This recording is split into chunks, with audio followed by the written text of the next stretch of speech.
Assalamualaikum warahmatullahi wabarakatuh. Akkam nagaa jirtanii hordoftoota kiyya akkam nagaa alaman isaanii fayyaadha isin jecha isinirraa turu kiyyaaf dhiifama isin gaafadha. Itti aansuun Oromoonni chaanala kanaan faarawaa taatan subscribe gochuudhaan maatii ta'uu dandeessanii qulqullina sagaleetiif dhiifama qofaan diqoona qabeetiin jira. Kanaafuu viidiyoo bareedaa tokko qabadhee isin dhufeetiin jira akkasumas tolu abdiin qaba akkuma viidiyoon kun isin bira ga'ee ilaalaa wal qooda akkasumas subscribe gochuun dagatinaadha. Walumaan gara viidiyoo deemna turtii kaarii. Akkuma isinitti mul'atu kana talbaa fal'aanaa lama na barbaachisaa talbaa qulqulluu ta'uu qaba. Qurunfudiin bunaas diqqoo ni fayyadamu jechuudha. Isin yoo barbaadan fayyadamuu dhiisuus ni dandeessanii. Haala kanaan talbaa qopheeffadhe kana irraa lolla'aa jechuudha. Wantoonni tokko tokko awwaara garagaraa yoo irra jiraate hin beekamu waan ta'eef irraa lollaatanii jalqaba irratti fal'aana lamaa jechuudha. Gahaadha fal'aana lama maalii fi bishaan isaa yookaan jeelii isaa barbaanna waan ta'eef nu gaha. Haala kanaan erga godheen booda dhimbiibaa kanaan irratti naquudhaan irraa lolla'aa jechuudha. Asirratti naquun kiyya talbaan akkana jala hin jignee fi haala kanaan irraa lolla'aa.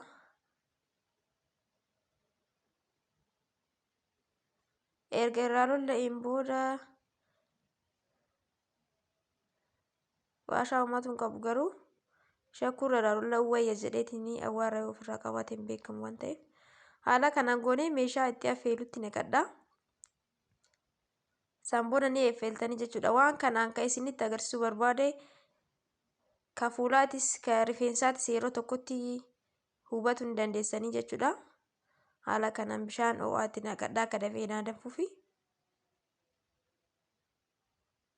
Erga kanatti itti naqadhe bishaan baay'isee itti naqaa jechuudha. Maaliif jeelii isaa barbaada. Jeeliin isaa akka kolbatti keessaa na ba'uuf bishaan irra ol dabarseetiin affeelaa jechuudha. Sirriitti affeeluu qabdanii jeelii isaa qajeelatti argatuuf bishaan kanaa ga'e inni sirriitti bilchaateetiin jedhutti itti baay'istanii haaluma kanaan qurunfudii kanas itti dabalaa diqqoo isaa. Qurunfudiinis talbaanis ta'ee faayidaa hedduu qaba rifeensi kennaaf. Kanaafuu hundumti kennaa ni beekna. Haasawa gabaabsuuf jecha ibsa isaan goone jechuudha.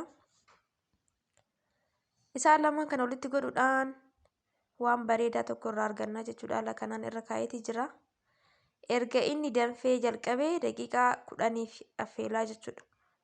Erga inni danfuu jalqabee irraa qabee jechuudha. Kana fakkaata. Akkuma isinitti mul'atu kana baay'ee namatti tola. Sirriitti danfeetii jira. Bilchaataa jira jechuudha. Erga inni danfeerraa lakkoofnee daqiiqaa 10 erga affeelleen booda haala kana fakkaata. Bishaan reefis irraa hir'ateetiin jira jechuudha. Kanaafuu kunoo erga qorreen booda kana fakkaata. Jeelii baay'ee bareedaadha. Qarafaallee xiqqoo keessa buuseetiin jira waan ta'eef hedduu baay'ee dansaadha jechuudha. Haala kanaan goonee erga qorreen booda ni dhimbiibna. Isin dhimbiibaa barbaadanitti gargaaramtanii dhimbiibuu ni dandeessanii. Haaluma kanaan keessaa garagalfadheetii jira. Jeelii baay'ee namatti toludha akkuma isinitti mul'atu kanatti. Akkana jira. Jeeliin kun rifeensa kennaaf hedduu waan barbaachisaadha. Yeroo rifeensa keessaniif qopheessitan isuma biraan immoo isumarraa qicattanii fuula keessaniifis qopheessuu ni dandeessanii jechuudha. Yeroo tokkotti yeroo lama ifaa jirra akkanatti gisee qopheessitan irraa qooduudhaan fuula keessaniifis cinaadhaan waan biraa wajjin hojjetachuu ni dandeessanii jechuudha. Ani akkasitti fayyadama waan ta'eef amma akkasitti isin agarsiisa. Dhiifama diqqoo jala jigee duuba. Kinoo akkuma argitan kanatti keessaa cuunfaa jeelii hedduu namatti toludha.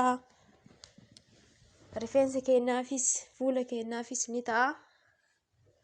Isin yoo barbaadan jeelii qofaas fayyadamuu dandeessanii fuula keessaniif jechuudha. Rifeensi kennaaf jeelii qofa rifeensa qulqulluu irratti waan baay'ee namatti toludha. Akkuma isinitti mul'atu kanatti halluun isaa diqqoo ni diimate kan fakkaatuuf qurunfudii reef keessa buusne saniifi jechuudha.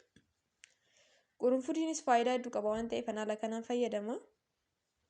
Siyyoo barbaadan keessa buusuu dhiisuu dandeessanii bishaan yookaan jeelii talbaa qofa yoo barbaadan jechuudha. Kana fakkaataa ka gubbarratti hafee kun akkuma argitan kana jira.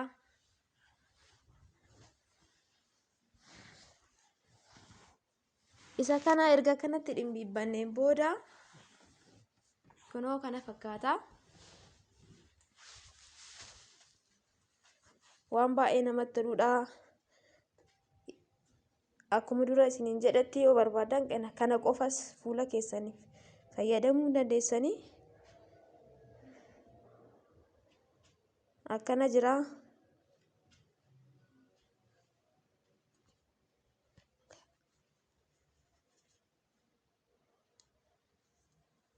Ani garuu haala ummaa isinitti mul'ataa jiru kanaan waan biraatti dabalaa jechuudha. Kunoo keessa dhiqqootu keessatti hafeetiin jira. Kanumarraa isin agarsiisa. Jeelii kanatti irdii fuulaa dabaluudhaan fuula kiyyaafis cinaan dalagaa jechuudha. Namaa hin qicamu akkuma isinitti mul'atu kana jeelii hedduu baay'ee bareedaa ta'edha. Fal'aan irraayyuu gadi hin dhaabbatu. Kanaafuu akkanatti qicatuu qaba. Dhiqqoo hin baay'isee. Rakkoon qabu bakka. Haala kanaan erga qicadheen booda irdii fuulaa itti dabalaa jechuudha. Kunoo kana fakkaataa fal'aan irra gadi hin dhaabbatu waan ta'eef akkuma isinitti mul'atu kana irdii fuulaa hanguma qabuudhaa fixeetiin jira. Ka fuula ta'uu qaba. Kanaafuu isa akkanatti itti dabaladhaa jechuudha. Waan dhiqqoo waan taateef hundaattuu manaqaa fal'aanaan tokko gahaadha. Akkuma mul'atu kanatti itti mattanii waliin geettani. As biratti irdii yoo itti mattan jeeliif irdiin dafee waliin fudhatu. Maaliif jeeliin ni beektanii waliin fudhatu jechuudha. Kanaafuu sirriitti waliin gahuu qabdanii harka keessaniin. Jeeliinis dhiqqoo ittiin harka baa'ate waan ta'eef dafee waliin fudhatu jechuudha. Kanaaf sirriitti waliin gahuun dirqama keessan akkanatti dafee waliin fudhatu. Jeeliin ni mucucaata waan ta'eef keessa gadi hin seenu jechuudha. Haala kanaan hanga danda'ame tokko waliin gahaa sirriitti.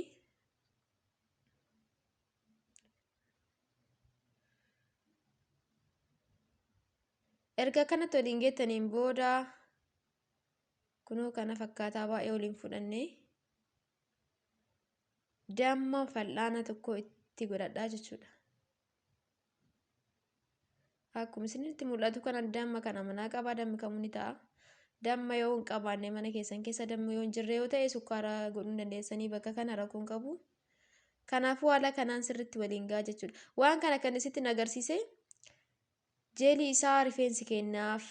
Jeelii isaatis cinaadhaan yeroo waan tokko qopheessitan dirqama garagaratti qopheessuun isinirraa hin eegamu jechuudha. Maaliif jeelii siraatirraa kan hojjetamu yoo ta'e cinaadhaan fuula kennaafis haala kanaan irraa qin'ee hojjetatu ni dandeenya jechuudha. Fuula kennaafis yoo kan hojjennu ta'e waan tokko ka fuula kennaaf hojjennu sun rifeensa kennaaf kan ta'u ta'e cinaadhaan irraa qicannee hojjetuu ni dandeenya jechuudha. Erga kanatti waliin ga'een booda meeshaa qadaada qabu kanatti naqadhaa.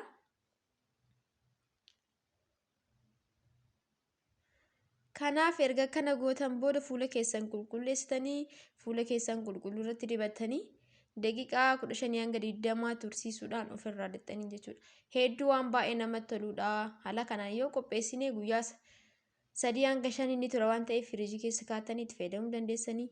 Isa kana immoo rifeensa keessaniif waan baay'ee namatti toludha. Rifeensa keessan erga dhiqattanii qulqulluu irratti dibattan jechuudha. Saniin booda ofirraa lollaatanii. Kanaaf anamma ka fuula qopheeffadhe kan dibadhee isin agarsiisaa jechuudha. Akkuma isinitti mul'atu kana fuula kiyya qulqulleesseetiin jira yookaan dhiqadheetiin jira. Haala kanaan sirriitti dibannee waliin geenyaa jechuudha fuula keenya bakka mara. As bira dhiqoonatti yoonni jedheetiin jira. Kunoo badaatiin jira. Wanta kana kan yoo fayyadamtan yeroo tokkotti hin badu. Yeroo tokkotti wanni ta'u tokko hin jiru. Kanaafuu yeroo kamuu irra deddeebitanii yeroo fayyadamtan isinii balleessaa jechuudha. Wanta gugurraachi fuula keenya irratti ba'u. Kanaafuu haala kanaan sirriitti waliin ga'ee kunoo shaarbii kiyyas na jalaa balleesseetiin jira. Uffata yeroo kaan gadi hin baane osoo fayyadamtan irraa bareedaadha. Irdiin keessaa irraan ba'u waan ta'eef. haala kanaan waliin gaheetiin jira bakka mara. Harka keessanis dibatu hin dandeessanii jechuudha. Yoo waan kana yoo waan fuula dibattan harka keessanis haala kanaan ni dibadhaan isinitti yoo tole isinis dibatu hin dandeessanii. Haala kanaan sirriitti waliin gaheetiin ni dibadhaa jechuudha. Akkuma fuula kiyya dibadhutti akkuma isinitti mul'atu kana. Samboodi fuula keenya akkana jeelii waan ta'eef dafee gadi hin seenu. Kanaafuu fuula keessaniin akkana harka keessanii akkana godhuu qabdanii. Sukumuu qabdanii jechuudha.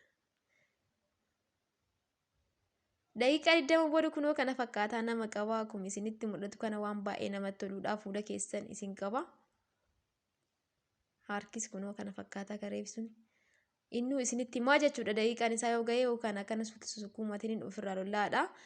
Amma waan nama qabu isiniif fakkaata malee akkuma bishaan kallattiimaan fuula keessan tussistanii ni laafaa jechuudha. Akkuma isinitti mul'atu kana nama qaba. Daqiiqaa 20 qofa tursiisee bishaan qofaan ofirraa dhiqadheetiin jira. Kana fakkaataa waan baay'ee namatti tolu kunoo fuula kiyyaa. Akkuma isinitti mul'atu harka kiyyas dhiqadheetiin jira bishaan qofaan jechuudha. Eegas booda waan mana qabdan xaadhaadha. Viidiyoon kun akka isinitti tolu abdiin qaba. Viidiyoo biraatiin nan golitti deebinutti nagaan naaf turaa hundumti keessanuu bakkuma jirtanitti jechuudha. Haala kanaan haxaadha jechuudha waan mana qabu isinis waan mana qabdan fayyadamaadha.